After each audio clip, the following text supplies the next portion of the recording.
Assalamualaikum warahmatullahi wabarakatuh. Selamat siang. Ya, hari ini kami dari kelompok A1 akan mempresentasikan tugas 1.4.A.5.1 ruang kolaborasi modul 1.4 budaya positif.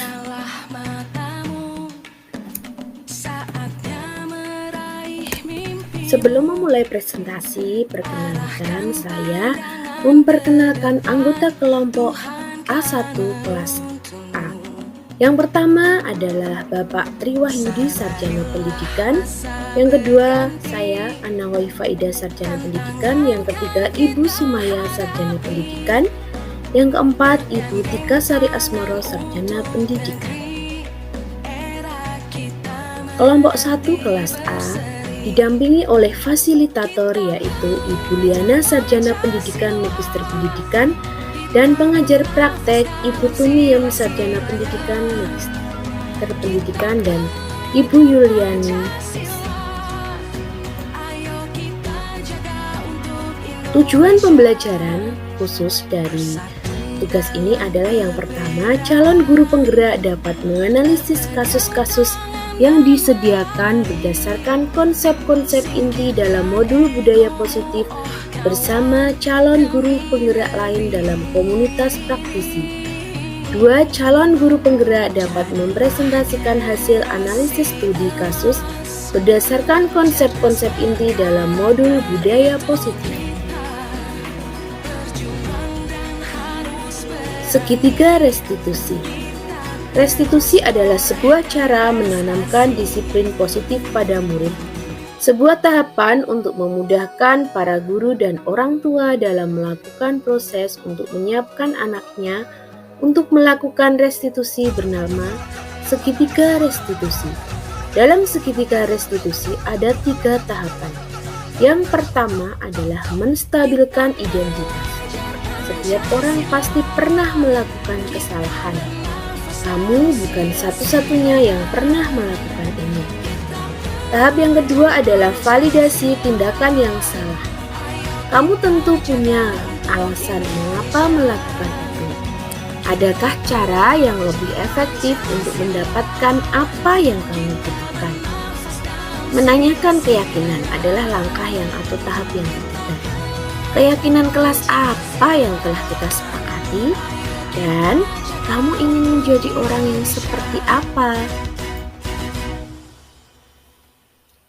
Kemudian, 5 posisi kontrol restitusi adalah penghukum, pembuat merasa bersalah, teman, pemantau, dan manajer. Sebagai penghukum dan pembuat merasa bersalah, itu merupakan perilaku kontrol negatif, sedangkan sebagai teman dan pemantau, itu merupakan perilaku kontrol positif, dan sebagai manajer itu merupakan kontrol diri. Guru meninjau kembali penerapan disiplin di dalam ruang-ruang kelas mereka selama ini. 5 kebutuhan dasar manusia yaitu adalah yang pertama, kesenangan, yang kedua, kebutuhan bertahan hidup, ketiga, cinta dan kasih sayang, keempat, kebebasan, dan kelima, penguasaan. Seluruh tindakan manusia memiliki tujuan tertentu, dan semua yang kita lakukan adalah usaha terbaik kita untuk mendapatkan apa yang kita inginkan. Kemudian kami, kelompok A1 akan menganalisis 4 kasus. Untuk kasus yang pertama, saya akan terlebih dahulu membacakan kasusnya. Guru matematika dan wali kelas 8, Ibu Santi sedang sakit, sehingga tidak masuk dan tidak bisa mengajar. Akhirnya dijadikan guru pengganti, Ibu Eni. Ibu Eni baru 2 tahun menjadi guru SMP. Beberapa murid perempuan, Vivi dan Natali, mengetahui hal ini dan mulai menggunakan kesempatan dan bersikap seenaknya, tertawa dan tidak mengindahkan kehadiran Ibu Eni. Ibu Eni mencoba menyapa Vivi dan Natali dengan ramah, sambil mengingatkan mereka untuk tetap fokus pada pengerjaan tugas. Ayolah, tugasnya dikerjakan.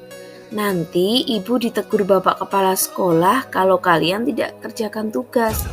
Tolong bantu ibu ya. Namun Vivi dan Natali malah jadi tertawa. Ah ibu, santai saja bu. Mereka tetap tidak mengerjakan tugas dan malah mengobrol.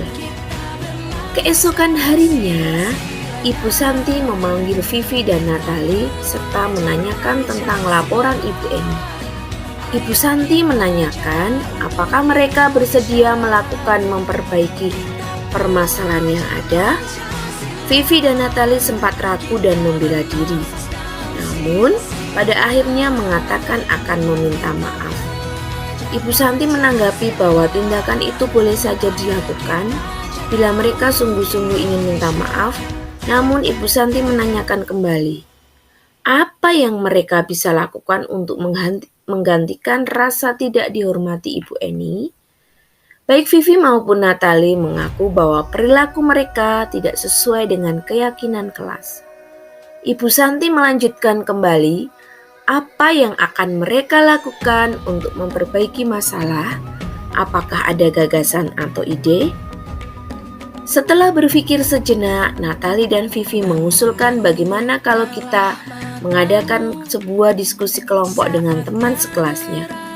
Tema yang mereka pilih adalah penerapan keyakinan kelas, terutama tentang sikap saling menghormati dan bagaimana penerapan di kehidupan sehari-hari di sekolah. Usulan kedua adalah mengirim email kepada Ibu Eni tentang gagasan mereka tersebut. Mereka pun memberitahu Ibu Eni bahwa mereka telah memberitahu kepala sekolah, Pak Hasan, bila lain waktu ada ketiadaan guru, maka mereka akan mengusulkan Ibu Eni sebagai guru pengganti. Pertanyaan yang pertama, dalam kasus di atas, langkah-langkah restitusi apa saja yang sudah dijalankan oleh Ibu Santi? Yang pertama adalah menstabilkan identitas. Keesokan harinya, Ibu Santi memanggil Vivi dan Natali serta menanyakan tentang laporan Ibu Eni. Kedua, validasi tindakan yang salah. Ibu Santi menanggapi bahwa tindakan itu boleh saja dilakukan bila mereka sungguh-sungguh ingin meminta maaf. Namun Ibu Santi menanyakan kembali, apa yang mereka bisa lakukan untuk menggantikan rasa tidak dihormati Ibu Eni? Menanyakan keyakinan. Baik Vivi maupun Natali mengakui bahwa perilaku mereka tidak sesuai dengan keyakinan kelas. Ibu Santi melanjutkan kembali, apa yang akan mereka lakukan untuk memperbaiki masalah? Apakah ada gagasan? Pertanyaan kedua, menurut Anda, apakah restitusi yang diusulkan Vivi dan Natali sudah sesuai dengan pelanggaran yang telah dibuat? Apakah langkah-langkah restitusi yang telah mereka lakukan?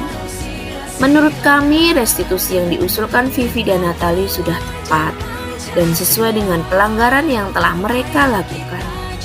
Dengan melakukan diskusi kelompok mengenai penerapan keyakinan kelas, siswa satu kelas akan menyadari dan memahami sikap saling menghormati sehingga mereka bisa menerapkannya dalam kehidupan sehari-hari, terutama di sekolah. Langkah-langkah restitusi yang telah diusulkan Vivi dan Natali. Untuk menstabilkan identitas, Vivi dan Natali sempat ragu dan membela diri, namun pada akhirnya mengatakan akan minta maaf. Yang kedua, validasi tindakan yang salah. Pengakuan Vivi maupun Natali mengakui bahwa perilaku mereka tidak sesuai dengan keyakinan kelas. Ketiga, menanyakan keyakinan. Diskusi kelompok dengan teman-teman sekelasnya dengan tema yang mereka pilih adalah penerapan keyakinan kelas, terutama tentang sikap saling menghormati dan bagaimana penerapannya di kehidupan sehari-hari di sekolah. Pertanyaan ketiga, dalam kasus di atas, posisi apakah yang telah diambil oleh Ibu Eni dalam menangani Vivi dan Natali? Jelaskan jawaban Anda. Ibu Eni mencoba menyapa Vivi dan Natali dengan ramah sambil mengingatkan mereka untuk tetap fokus pada pengerjaan tugas. Ayolah tugasnya dikerjakan. Nanti ibu ditegur Bapak Kepala Sekolah kalau kalian tidak mengerjakan tugas. Tolong bantu toleransi, menghargai, dan rasa hormat. Baiklah, demikian presentasi dari kami kelompok A1. Terima kasih atas perhatiannya. Wassalamualaikum warahmatullahi wabarakatuh.